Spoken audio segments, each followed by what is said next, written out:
Welcome to the Midnight Codex, where forgotten truths breathe and shadows tell their tale. Tonight, don't blink and don't look behind you. I shouldn't be here. I tell myself that over and over, but it's like I'm trying to convince myself that it's just a job. It's just another night shift. But the words don't sound right in my head. They feel hollow, like an echo, fading before it even finishes. Maybe if I keep saying it, I can convince myself that I'm not about to make the biggest mistake of my life. But I'm already here, in the middle of nowhere, at the edge of a forest, surrounded by nothing but blackness. The Crestwood Inn. The sign is barely visible through the fog, the letters faded and chipped. The building stands like an old man, stooped and weathered, clinging to the memories of a time long past. It's out of place, like it shouldn't exist. But there it is, staring me down. I drive in, the gravel crunching under my tires, like the ground itself is protesting. There's a sense of eerie stillness in the air.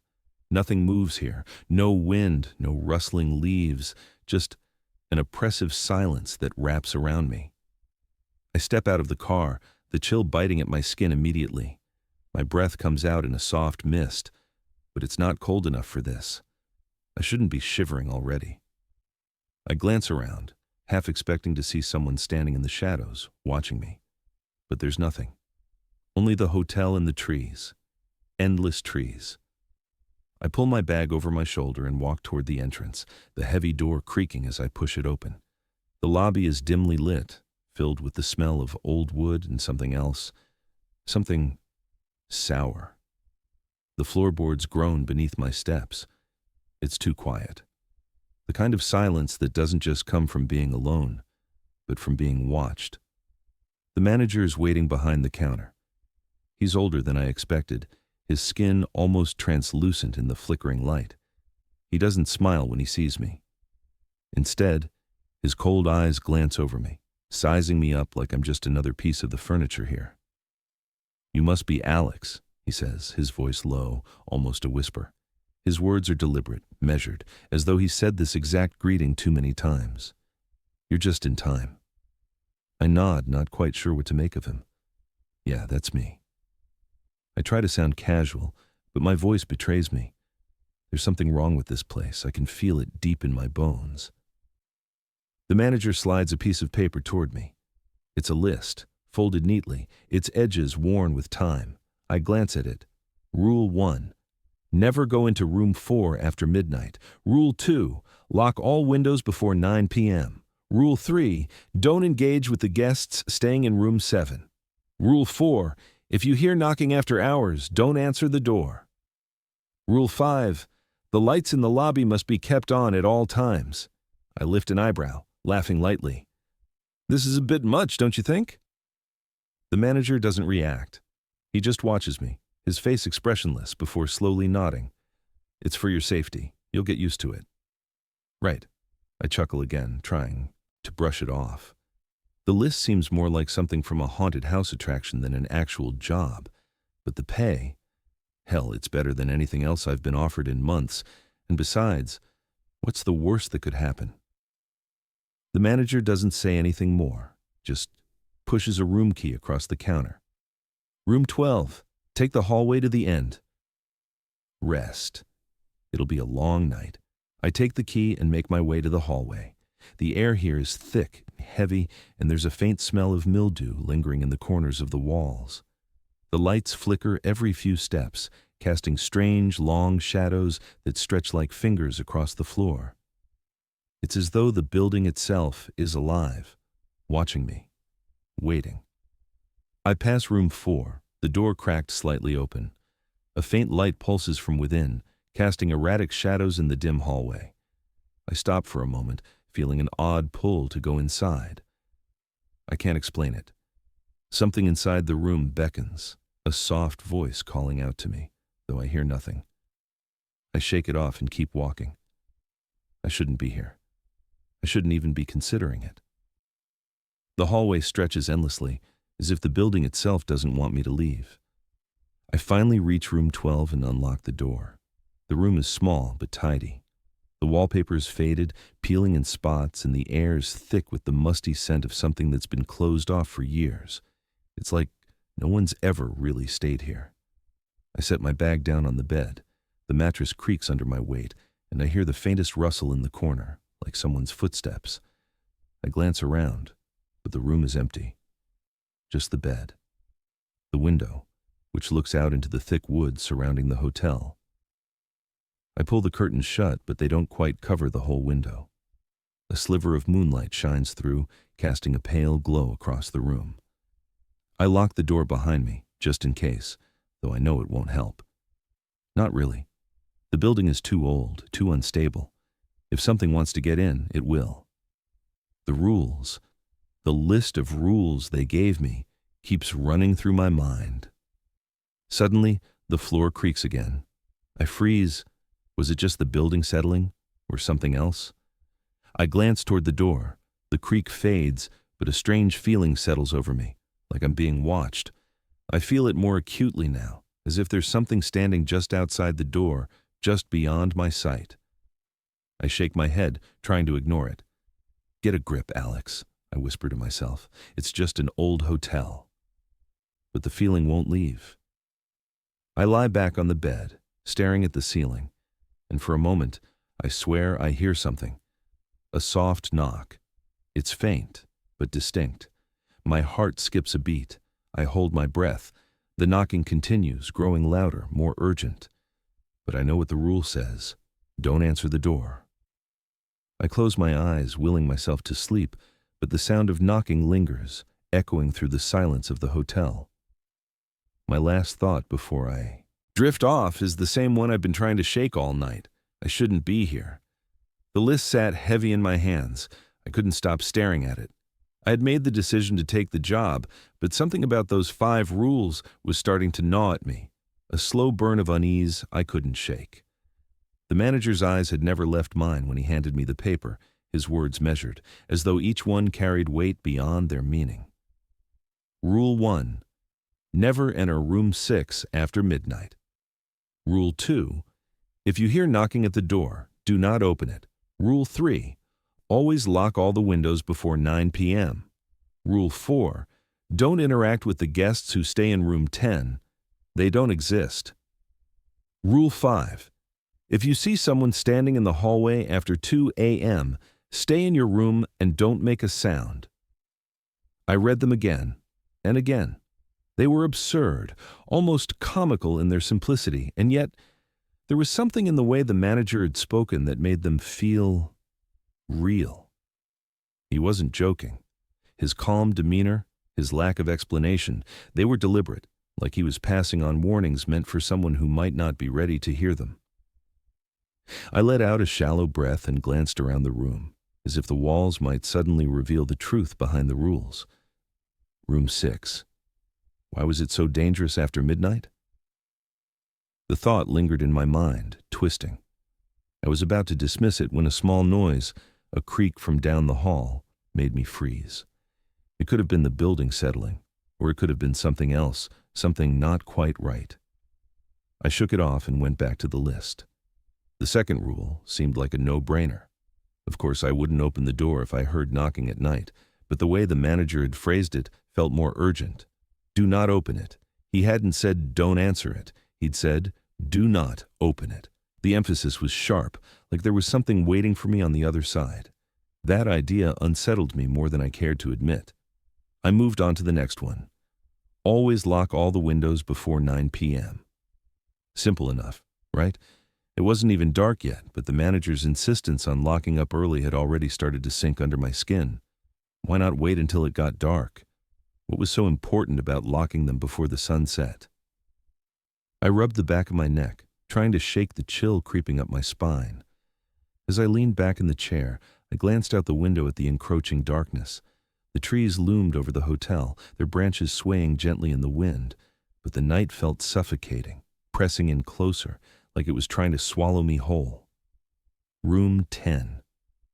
The guests don't exist. I read it over again, my mind trying to make sense of the words. They didn't exist. What the hell did that mean? Was the room a ghost room, occupied by something or someone that couldn't be seen? Or were the guests not real? I wanted to laugh at the absurdity, but I couldn't. It didn't make sense. Why would the manager even bring it up if it weren't something important? And then there was the last rule, the one that really bothered me. If you see someone standing in the hallway after 2 a.m., stay in your room and don't make a sound. This was no ordinary hotel. That much was clear now. But why 2 a.m.? Why that specific hour? I couldn't help but imagine a figure lurking out there in the dark hallway, waiting. The thought sent a shiver down my spine. I'd stayed in plenty of hotels, and I'd walked plenty of halls at all hours of the night, but this felt wrong. This felt like it was a rule designed to keep me safe from something that wasn't just creepy, but dangerous. I placed the list on the table and leaned back, trying to ignore the crawling sensation that was spreading across my skin. I had to remind myself, I was here for the paycheck. I couldn't afford to overthink things. I stood up, determined to push the growing dread from my mind. The hotel was old, creaky, and filled with strange rules. Nothing more. I'd been in worse places. I'd worked worse jobs. Still, the air in the staff room felt thick. The shadows seemed to stretch and shift, warping around me like the building itself was alive. I tried to shake it off, but I couldn't. Every step I took down the hall felt like it echoed too loudly. I kept glancing over my shoulder, half expecting someone to be behind me, though I knew it was just the silence playing tricks on me. But still, there was something about this hotel, the way it stood in the dark, isolated in the woods, that felt wrong. It didn't help that the halls were too quiet, too empty. The lights flickered overhead, snapping me back to reality. I walked past room 6, and the door, slightly ajar, seemed to watch me as I passed. The faintest draft slipped out of the crack in the door, a cold breath against my skin. I hesitated, fighting the urge to peek inside, but I knew better. That was against the rules, and the last thing I wanted to do was break a rule tonight. I reached my room, my mind still swirling with doubts. The door to room 12 creaked open under my hand, and I stepped inside. The air smelled musty, stale, as if the room hadn't been used in ages. The single window was covered with thick curtains, but a faint light bled through them, casting shadows across the room. I locked the door behind me. Sitting down on the bed, I couldn't help but feel that something was out there, watching, waiting. I couldn't explain it. I just knew. I glanced at the clock on the wall. It was 8:45 p.m.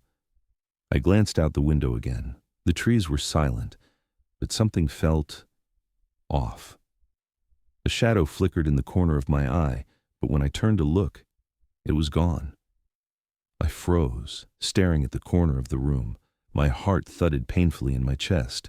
I swallowed hard, forcing my gaze away, telling myself it was just the low light, but something inside me, something primal, knew better. I locked the window before 9 p.m. Can't shake the feeling that something is wrong.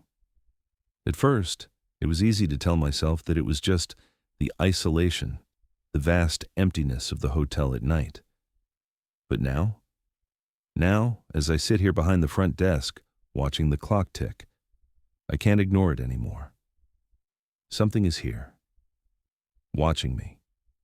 The first few hours of my shift had been uneventful, just the usual quiet of a hotel that's long past its prime. I didn't expect anything more. The walls creak, the floors groan. But that's just the building, right? It's just old. I keep telling myself that. But the silence is thick. It presses in from all sides like a fog. I can't seem to escape it. It's suffocating, and I can feel my skin crawling, like there's something in the room with me that I can't see, just beyond my peripheral vision, something moving, breathing. I glanced down at the list of rules again, the one the manager gave me. It's hard not to, even though I've read it 100 times. I try to remind myself that it's just a job. Just follow the rules, get through the night, and I'm good. The money is more than I've ever made in a single night, so why not? Rule 1. Never enter room 6 after midnight. Rule 2. If you hear knocking at the door, do not open it. Rule 3. Always lock all the windows before 9 p.m. Rule 4. Don't interact with the guests who stay in room 10. They don't exist. Rule 5. If you see someone standing in the hallway after 2 a.m., stay in your room and don't make a sound. Each rule feels heavier than the last. I don't know why. Maybe it's the way the manager handed them to me. His expression flat, like he had said these words 1,000 times. Maybe it's the strange quietness of the hotel. Maybe it's because I'm starting to realize that the rules weren't just for safety. They're warnings. And every time I break one, it feels like I'm inviting something to step closer. At around midnight, the first noise starts. A faint whisper, like the sound of a conversation coming from the upper floors. It's so soft that I almost think I imagined it. But then I hear it again. A word or two, barely audible. I pause, trying to make sense of it, but the whispers don't make sense. They're too far away to be coming from anyone on the ground floor. My pulse quickens, and I feel the hairs on the back of my neck stand up. I try to ignore it, telling myself it's just the building settling, or maybe the wind outside. But it's no use. The whispers don't stop. They continue, growing louder, more distinct, but still coming from somewhere above me. Then I hear it. The soft thud of footsteps. Slow, deliberate steps, as if someone is pacing back and forth upstairs, the floorboards creaking under each step. It's unnerving. Why would anyone be walking around up there at this hour? The hotel is empty, and I'm the only one here. I lean forward over the desk, trying to listen, my heart racing. Is it the wind? The walls are old after all. But no, there's something wrong about the sound. The pace is too consistent, too methodical, like someone walking on purpose, testing the boundaries of the building. Then, it stops. Complete silence. The kind of silence that presses against your eardrums. It feels unnatural. I look around, but the lobby is empty, as it has been for the past few hours. The clock ticks loudly on the wall, but other than that, there's nothing. I try to brush it off. It's nothing. Maybe a rat, maybe the house settling, maybe I'm just tired. I need to focus, I tell myself. Just make it through the night. But then, it comes. The knock. It's faint at first, barely there, but unmistakable. Knock, knock, knock. I freeze, every muscle in my body going rigid. It's coming from upstairs, room 6. The one the manager told me never to go into after midnight. I don't want to, but I feel compelled to go toward it. The knocking continues, steady, like someone waiting for me to respond. The knock is different from any sound I've heard so far. There's a rhythm to it, deliberate, controlled, almost as if the person knocking is telling me to follow the beat. The rules flood back into my mind, the warnings. Never enter room 6 after midnight, but something in me, the same part of me that felt drawn to the sound, compels me to move. I get up from the desk, my legs moving almost without my control. Every step I take down the hallway feels like a mistake, but I can't stop myself. The knocking doesn't stop. It's louder now, each thud reverberating in the hollow space of the hallway. I reach the door to room 6. I stand there, staring at it for what feels like an eternity, unable to move. The air grows colder, as if the temperature has dropped several degrees in the span of a few seconds. The feeling in the pit of my stomach tightens. This is wrong. I should turn around. But my hand is already reaching for the doorknob. The room is dark inside. Not a sliver of light peeks through the cracks in the doorframe. It's like the space beyond it doesn't exist. I turn the knob slowly, trying to keep my hand from shaking. The door creaks open, and I step inside. The smell hits me immediately. Stale air, the kind of odor that clings to places that haven't been disturbed in years. The darkness is suffocating. I can't see anything, not even the outline of the furniture in the room. But something about this room feels wrong. A faint rustling comes from the far corner of the room. It's too soft to be the wind, too deliberate to be just the house settling. It's as if someone, or something, is moving just out of my line of sight. My breath catches in my throat. I stand frozen, unsure whether to move forward or turn back. The silence is worse than the noise, the absence of sound.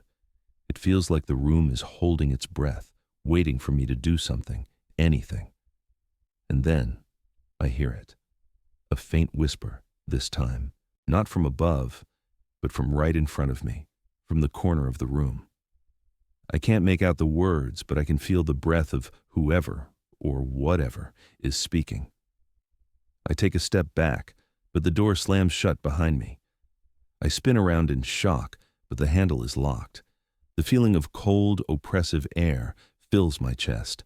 I'm trapped. I stumble away from the door, heart hammering in my chest. The whispers get louder, and the air grows colder still.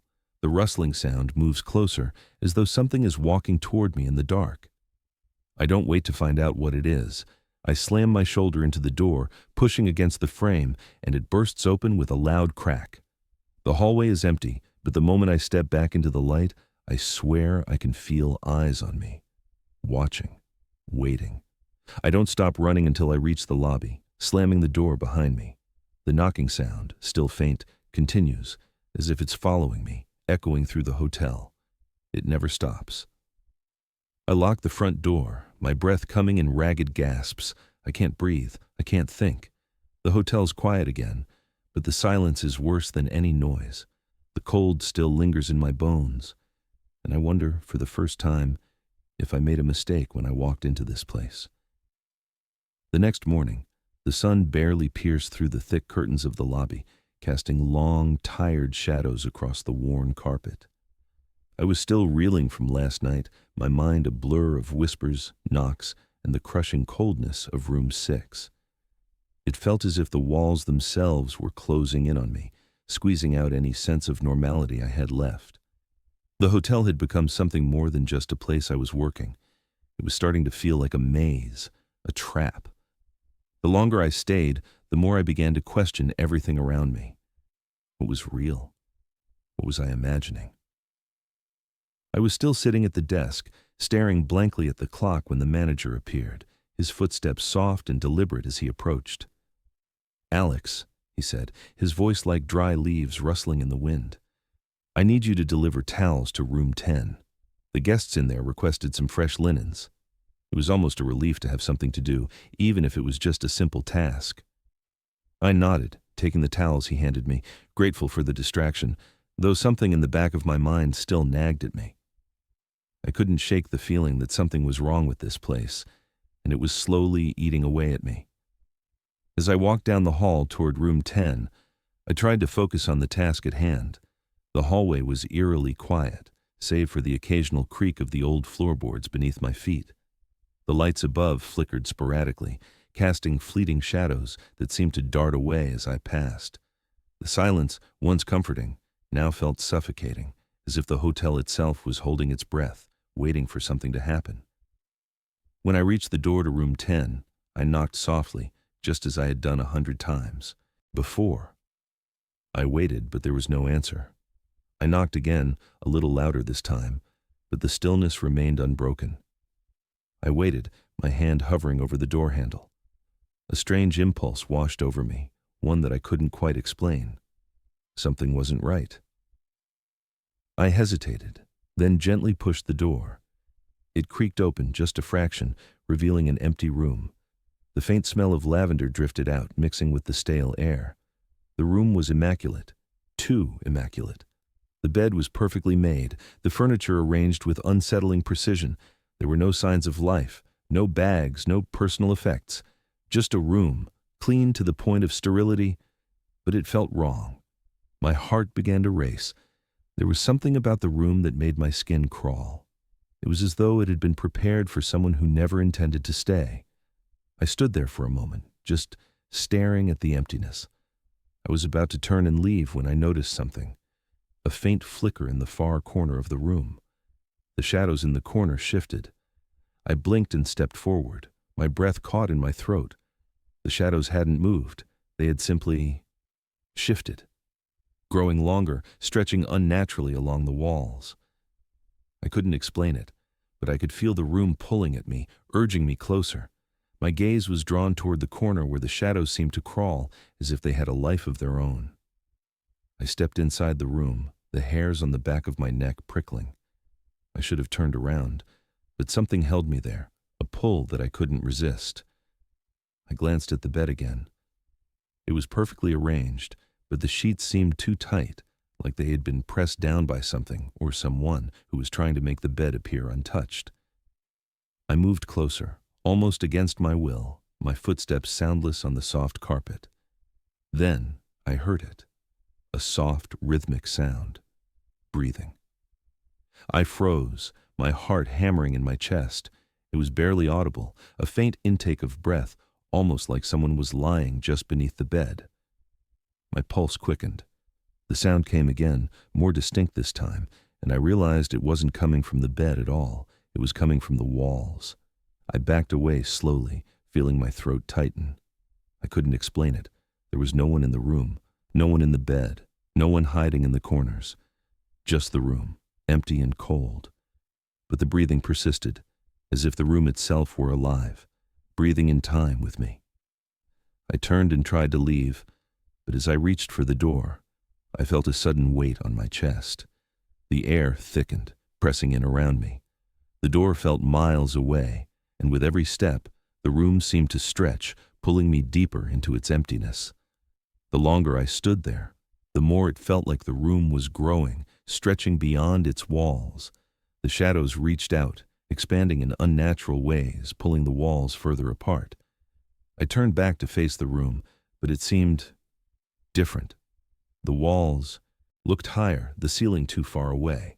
The shadows seemed to stretch longer, covering the floor in thick black veins. The room was no longer just a room. It had become something else, something that existed beyond time and space. The breathing was louder now, clearer. It was in the walls, in the air, in the room. Suddenly, the door slammed shut behind me. I spun around, my heart racing, the towels I'd been carrying now forgotten, slipping from my hands and scattering across the floor. The room seemed to swallow them whole, the shadows growing, crawling along the floor like fingers reaching toward me. I couldn't move. The air was thick with the oppressive weight of the room, and I could feel my chest tightening as if something was pushing against me. A whisper, not from the walls, not from the corners, but from behind me. I spun around, and for just a split second, I thought I saw something, someone, standing in the corner. A figure, tall, thin, its features blurred, like a photograph that had been smeared with something dark. The figure didn't move. It just stood there, watching me, its presence filling the room. I couldn't breathe. I couldn't think. I couldn't move. And then, the whisper came again, clearer this time. Leave. The door behind me opened with a sudden force, and I didn't hesitate. I bolted, my heart pounding, my legs moving before my mind could catch up. I slammed the door behind me and ran down the hall, my breath ragged in my throat. The echo of my footsteps felt wrong, like I wasn't running fast enough to escape whatever had been waiting in that room. I didn't look back. I couldn't. The clock had never sounded louder than it did now. The tick-tock was like a relentless drumbeat, each second dragging on, an echo in the stillness. I sat there, staring at the wall, trying to distract myself from the strange thoughts that kept creeping into my mind. But I couldn't. My eyes kept flicking to the door. I couldn't shake the feeling that someone was watching me, that something was watching. It was 2 a.m. I hadn't slept all night, despite my exhaustion. The events of the previous evening, the knock from room 6, the shadows in the hallway, kept replaying in my head, each time more vivid than the last. The silence of the hotel was like a living thing, pressing in on me, suffocating me, until I felt like I couldn't breathe. I wasn't sure if I was still alone in this place.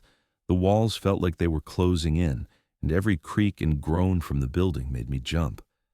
I glanced nervously at the clock. 2 a.m., the witching hour. It felt like the hotel was waiting for something, for someone to break.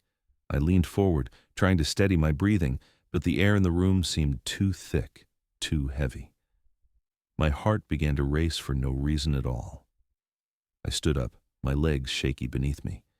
I walked over to the window, the cool glass a welcome relief against my heated skin. The night outside was still dark. The trees swayed gently in the wind, but there was no moon, no stars, just a suffocating darkness that seemed to stretch on forever.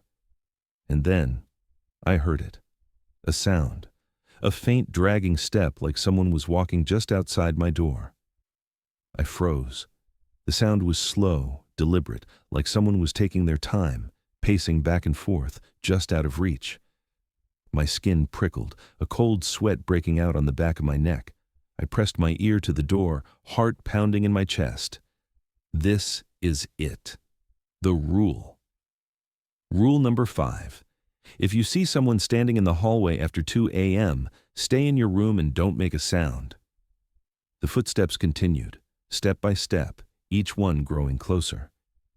I had no idea who or what it could be, but I knew one thing for sure. I shouldn't open the door. I shouldn't even look.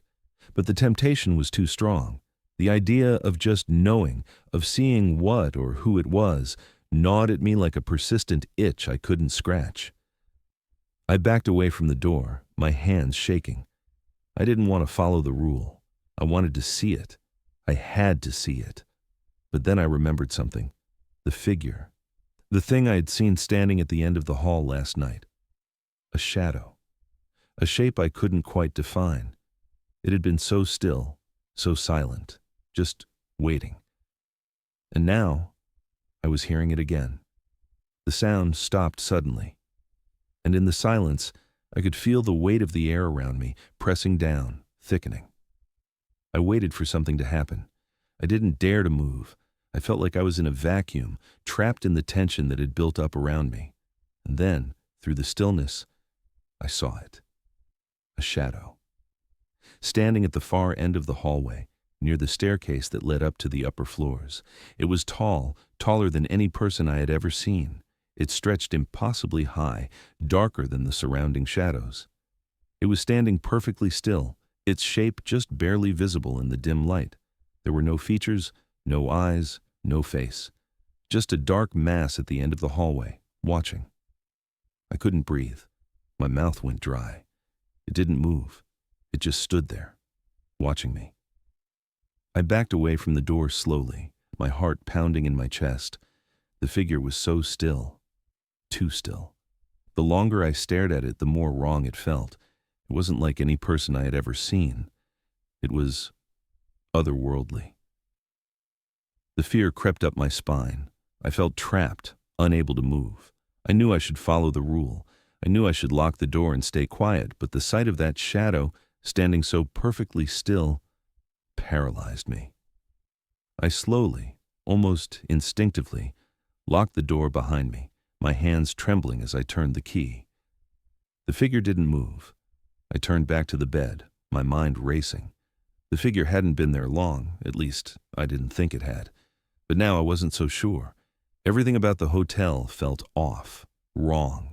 The shadow was waiting for something, waiting for me. I pressed my back to the door, trying to steady my breathing. The seconds dragged on, stretching into minutes. My ears buzzed with the quiet, and for a moment, I thought I had imagined it. Maybe it was just my mind playing tricks on me again, like it had with the whispers, the footsteps, all of it. But then, just as I dared to believe it was all in my head, the figure moved. It didn't walk. It didn't even shift. It just disappeared. Gone. The hallway outside my door was empty once more. I waited, not daring to move, not daring to breathe. But the silence that followed was far worse than any noise. The clock on the wall ticked again. 2:30 a.m. I stared at the door, my body still frozen against it. My heart was still pounding, but my mind was a whirlwind of questions. Had I imagined it? Was it real? What had I just seen, and why had it disappeared? I sat back on the bed, my hands clutching the edge of the mattress. The room felt different now, heavier, as though the walls had closed in around me. I couldn't stop thinking about that shadow. Was it a ghost? A trick of the light?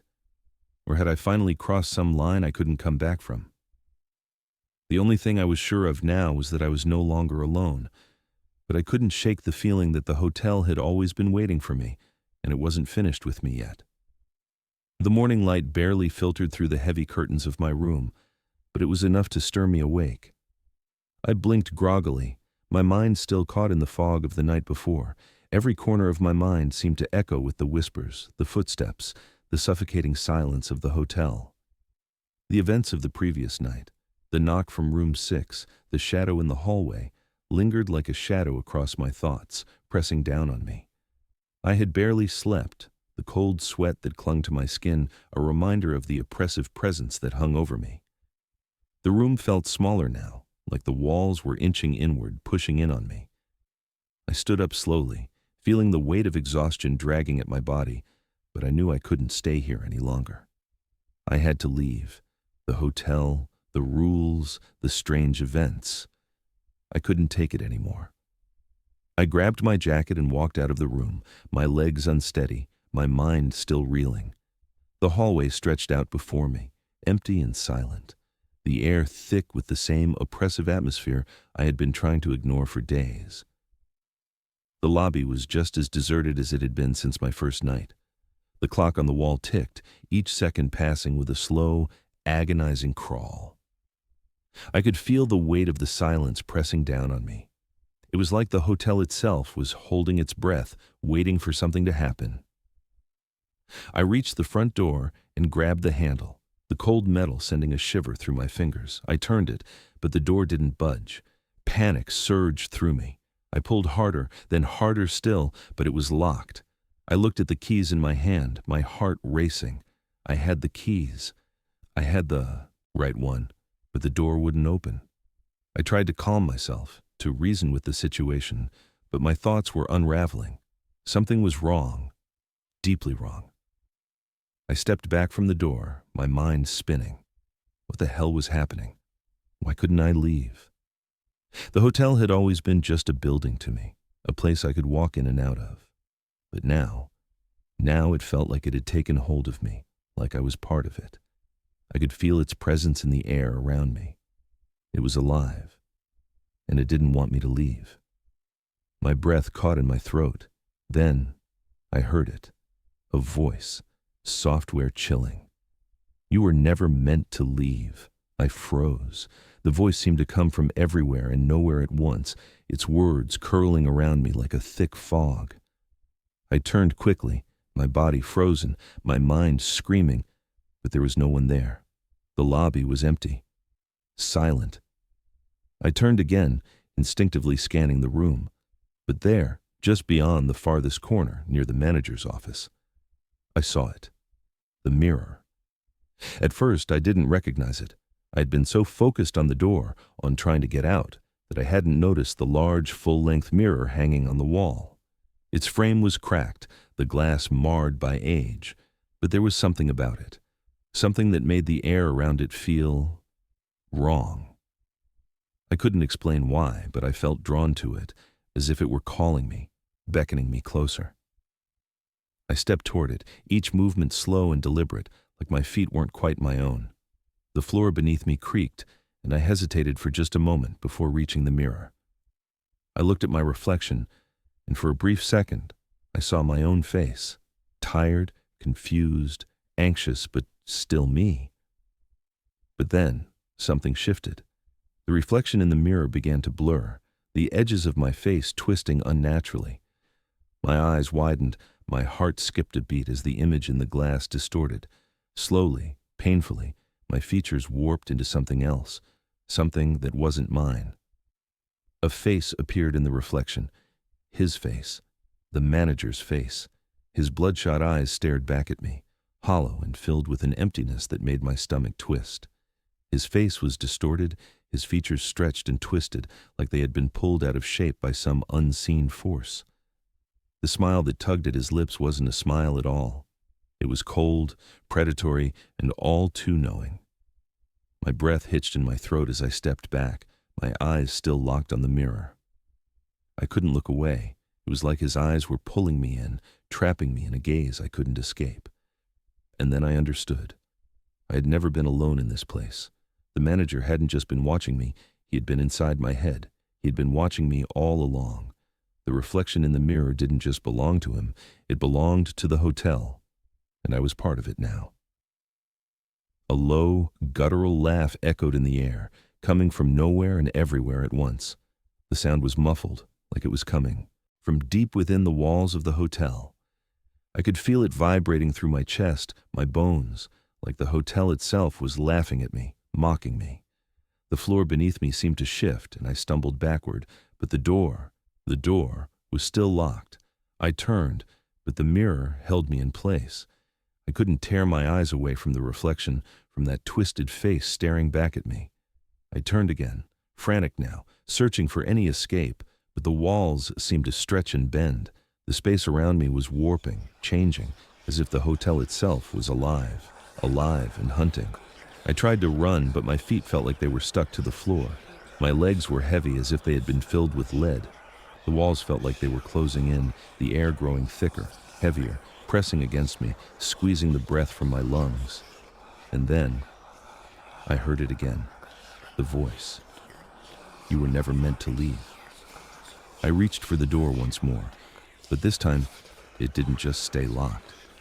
The handle shifted, the door warped, and in that moment, I realized I wasn't just trapped inside a building. I was trapped inside this world, trapped inside the hotel's game. The reflection in the mirror twisted again, and for a moment, I thought I saw something even darker, a shadow behind me, reaching out, stretching toward me. I turned, but there was nothing there, nothing but the shadows of the hotel. The truth had been staring at me all along. The hotel was no longer just a place, it was a prison, and I was its prisoner. I had never been meant to leave.